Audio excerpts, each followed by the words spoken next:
नमस्ते प्यारे छात्रों।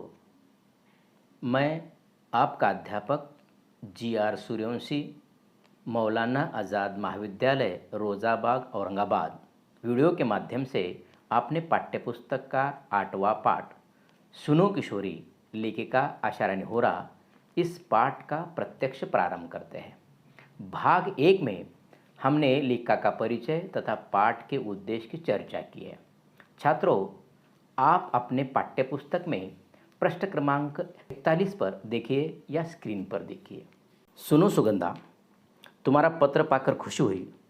तुमने दो तरफा अधिकार की बात उठाई है, वह पसंद आई। बेशक जहाँ जिस बात से तुम्हारी असहमति हो वहाँ तुम्हें अपनी बात मुझे समझाने का पूरा अधिकार है। मुझे खुशी ही होगी तुम्हारे इस अधिकार के प्रयोग पर। इससे राह खुलेगी और खुलती ही जाएगी। जहाँ कहीं कुछ रुकती दिखाई देगी वहाँ भी परस्पर आदान प्रदान से राह निकाली जाएगी। अपनी अपनी बात कहने सुनने में बंधन या संकोच कैसा। बच्चों, इस परिच्छेद में आए हुए कठिन शब्द देखते हैं। पहला शब्द है दो तरफा यानी दोनों तरफ। दूसरा शब्द है बेशक यानी निसंदेह। तीसरा शब्द है असहमति यानी अर्थात राय न मिलना।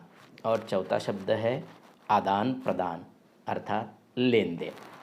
बच्चों, हम पढ़े हुए परिच्छेद का अर्थ समझते हैं।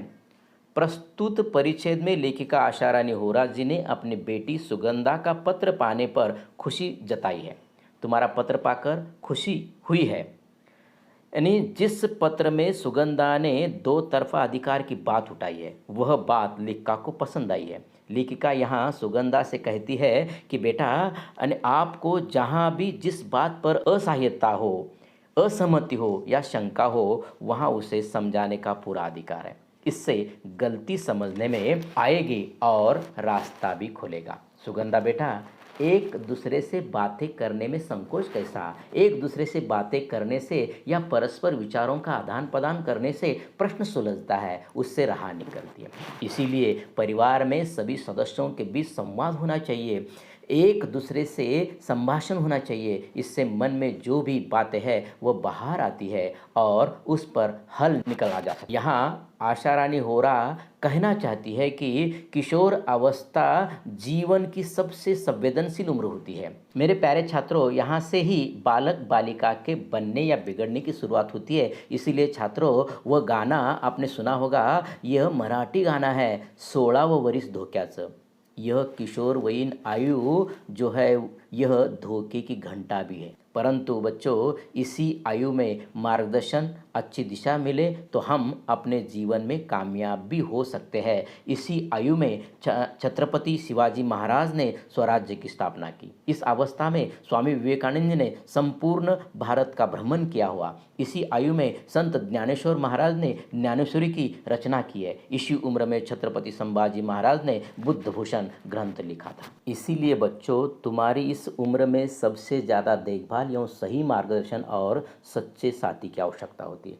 हमारे यहाँ संस्कार, धर्म, संकोच कारणों से निजी विषय पर चर्चा ही नहीं हो पाती। इस कारण अनभिज्ञ किशोरियाँ कई बार नज़दीकी रिश्तेदारों, पड़ोसियों, जाति या जाति का शिकार हो जाती है। इसीलिए अब मोबाइल या सोशल मीडिया के आधुनिक समाज में किशोरियों को जागरूक होना चाहिए, ये आज की आवश्यकता है। और साथ ही अपने मन की बात खुलकर कहने की भी आवश्यकता है। बच्चों, मन की बात निसंकोच कहने से मार्ग निकलता है, बात स्पष्ट हो जाती है। इसीलिए बच्चों, लेखिका आशा रानी होरा जी ने पहले परिच्छेद में अपने बेटी का पत्र पाने पर खुशी व्यक्त की है, क्योंकि सुगंधा ने अधिकार की दो तरफा बात का उल्लेख किया है।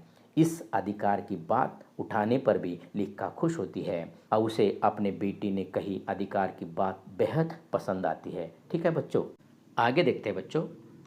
मैंने तो अधिकार की बात यूं ही पूछी थी कि मैं उस बेटी की माँ हूँ जो जीवन में ऊंचा उठने के लिए बड़े बड़े ऊंचे सपने देखा करती है। आकाश में अपने छोटे छोटे डैनों को चौड़ा फैलाकर धरती से बहुत ऊंचाई में फैले इन डैनों को यथार्थ से दूर समझकर भी मैं काटना नहीं चाहती, केवल उनकी डोर मजबूत करना चाहती हूँ कि वह अपनी किसी ऊंची उड़ान में वे लड़खड़ा न जाए। इसीलिए कहना चाहती हूँ कि उड़ो बेटी उड़ो, पर धरती पर निगाह रखकर। कहीं ऐसा न हो कि धरती से जुड़ी डोर कट जाए और किसी अनजाने अवांछित स्थल पर गिरकर डैन छत विक्षत हो जाए। ऐसा नहीं होगा, क्योंकि तुम एक समझदार लड़की हो। फिर भी सावधानी तो अपेक्षित है ही। ये सावधानी का ही संकेत है कि निगाह धरती पर रखकर उड़ान भरी जाए। उस धरती पर जो तुम्हारा आधार है, उसमें तुम्हारे परिवेश का, तुम्हारे संस्कारों का, तुम्हारी सांस्कृतिक परंपरा का, तुम्हारी सामर्थ्य का भी आधार जुड़ा होना चाहिए। हमें पुरानी जर्जर रूढ़ियों को तोड़ना है, अच्छी परंपराओं को नहीं। छात्रों, इस परिच्छेद में आए हुए कठिन शब्द देख लेते हैं।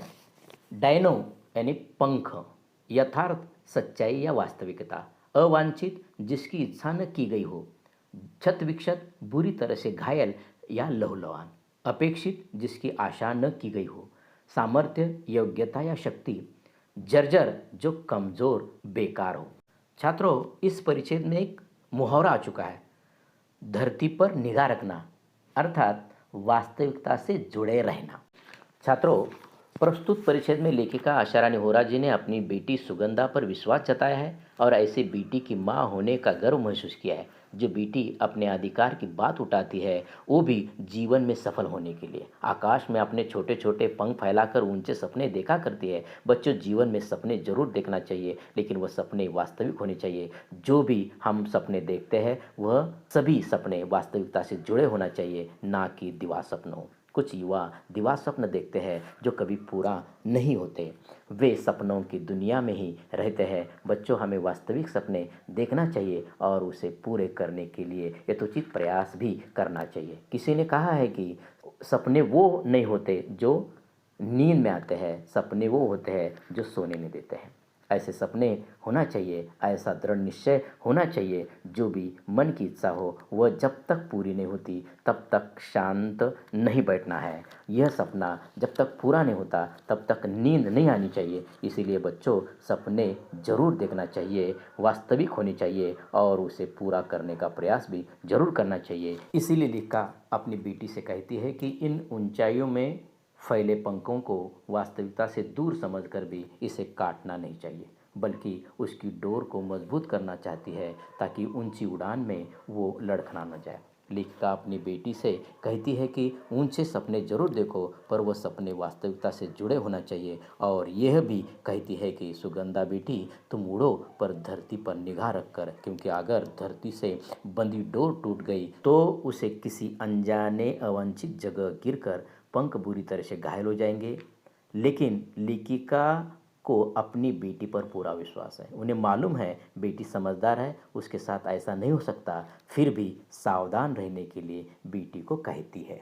छात्रों, यहाँ लेखिका ये कहना चाहती है कि किशोरावस्था जीवन की सबसे संवेदनशील अवस्था होती है। इसी आयु में सावधानी बरतनी चाहिए, अपनी निगाह धरती पर रखकर उड़ान भरनी चाहिए, उसी धरती पर जो हमारा आधार है। उसमें हमारा परिवेश, संस्कार, संस्कृति, परंपरा, हमारा सामर्थ्य का आधार जुड़ा हुआ है। इन बातों को भी हमें नहीं भूलना चाहिए। परंतु आज की युवा पीढ़ी पुराने रूढ़ी, परंपरा, संस्कृति को तुच्छ समझते हैं।